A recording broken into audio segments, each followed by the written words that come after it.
Shouts out to everybody that held it down. 1 month of no One Piece chapter, and we made it. We made it through the Void month. Shouts out everybody that created One Piece content throughout the past month, just helping out the community. And the little bits and crumbs that Otis gave us with the Road to Laugh Tales series, which was just enough. Now, a lot of major things going on here. One Piece chapter 1054. By the way, if you didn't read the spoilers and you came into this chapter just blind, man, I'm telling you, it just blew everything out the water. I'm already read it 2-3 times, and I'm still like, damn.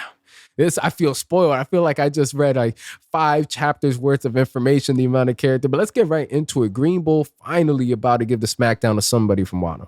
I mean, besides, all the inmates that he killed, King, Queen. But we have all the samurais lined up, ready to, of course, stop him.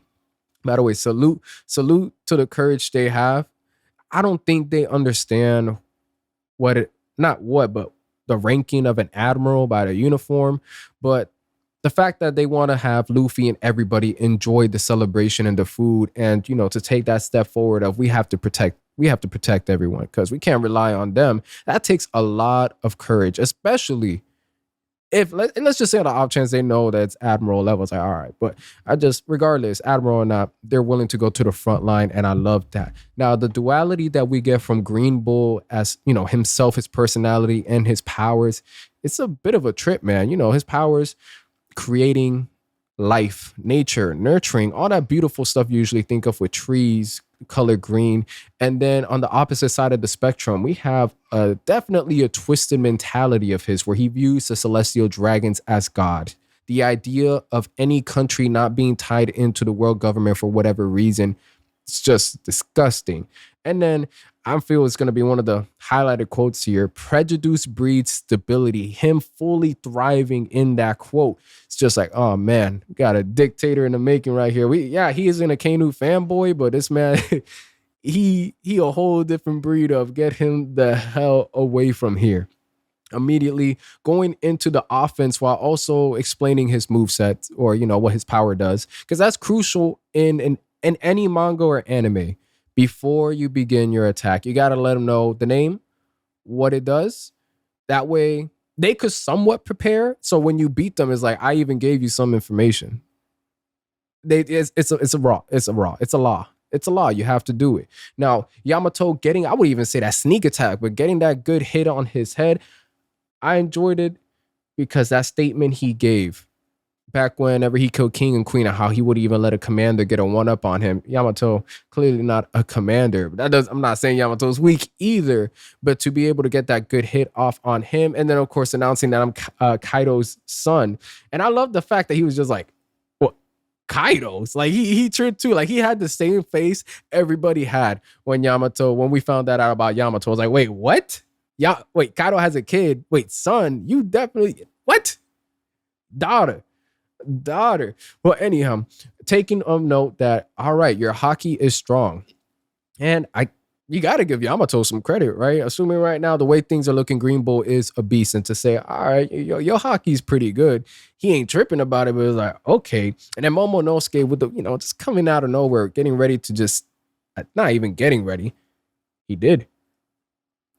He went in for the assault with just a little bit of gas. It wasn't a full breath blast. Yeah, I thought Momonosuke was about to pull Kaido, some crazy fire blast, a Charizard flamethrower. He tried. That's what matters. But even going ahead to say that he will drive him away from the capital and to bite him. Like, if I can't breathe fire, I'm a bite. If I can't bite, Momonosuke got to do anything, And the growth Momonosuke has had all the way since, I was about to say Punk Hazard. Was it Punk Hazard? Think it was Punk Hazard. Anyhow, since his introduction up until now, of course, has been nothing short but monumental. And while this is all going on, the samurai are trying to fight Yamato with the swing, Momonosuke doing his all to make sure that he doesn't make it to the capital. His face is just funny in a tree form. Green Bull's face, I can't take it seriously. I'm just looking at this and I'm just like, what? Is he even sweating? And then he stopped with the games, eventually ties up Momonosuke. And right when Yamato and the Scabbards, right? Scabbards. I'm doing a little better. God, give me some credit. telling them to back away, that he wants to deal this with himself. Now, I don't believe we're gonna get to a point where Momonosuke or anybody here dies. And if it does, Oda definitely is going dark. This is gonna take a sharp twist for the next 5 years if we're gonna start off this saga of One Piece on this note. But then cutting off into Shanks and his crew. Now, at first, when I saw that panel of the boat on the boat on the on the sea, I know, yeah, I think that's like half the panels on the show. But to see Shanks' boat and the pirate flag and having that slow anticipation, we didn't even get Shanks' face or body right away. We get the silhouette, and then slowly we're going through the characters. My fault, man. We're going through the crewmates. They're interacting on the possibility that, they're probably gonna go to Wano. And Usopp's dad, first of all, a lot of manga and anime dads, they just terrible. I'm not ready to meet Usopp yet. What you mean you're not ready to meet your son? How long has it been? I'm not ready to meet him yet. These fathers, they just something else. Everybody is hyped to see Luffy, especially on the news that he officially became a Yonko. And they even made a comment. They even made a comment about Kid. Kid still wants to fight. Maybe even see Shanks smack him around a little bit for fun. We got to see Shanks smack him around a little bit for fun. But we get the key panel of Shanks looking at the Luffy poster in Gear 5th. And this is important. We get a little flashback because at this point, he decides not to go to Wano, but instead, he looks at Beck and says, it's about time we go get the One Piece. Not find the One Piece, not attempt. It's about time we start making the move to get the One Piece, which is ridiculous. Now, for anybody that's seen O'Hara's recent video on the egg on Roger's ship, I know I just sort of threw that out there, but I wonder if we're ever going to see what hatched from that egg anytime soon. At which point? Is it whenever we go into Elbaf? Is it whenever potentially Luffy and Shanks meet up in Laugh Tale? Because, Shanks says, yeah, let's go get the One Piece. Not only that, but what's his name? Barto, the guy with the shield, Dressrosa, Luffy fanboy.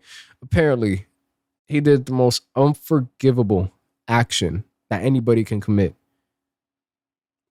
He got Shanks' flag from the territory he claimed and burned it and put Luffy's flag. Yeah, I want to say he put his mark up. So I guess his mark up, whatever the case. I'm a bit slow. I know. Y'all forgive me on this. And I found that hilarious. The fact that, we get little bits like that to let us know who's still engaged in the story. And the fact that this man said, oh, Shanks, a Yonko, we got Luffy. Who better than Luffy? No one.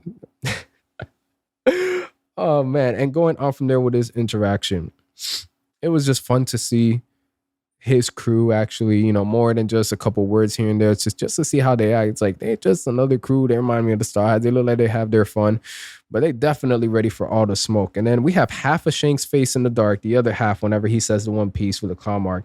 That's pretty badass panel. Going on into the Marine base.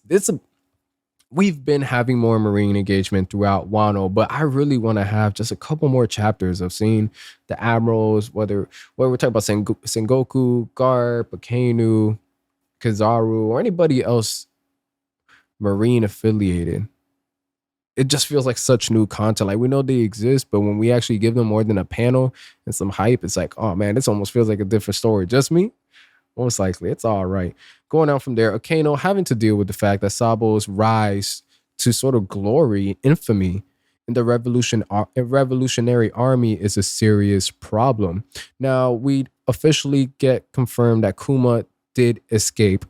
We also get news that Sabo assassinated King Cobra. And on top of that, apparently King Cobra, Nefertari Cobra, was a descendant of one of the founding 20 from 800 years ago. So this doesn't feel like something Sabo would do.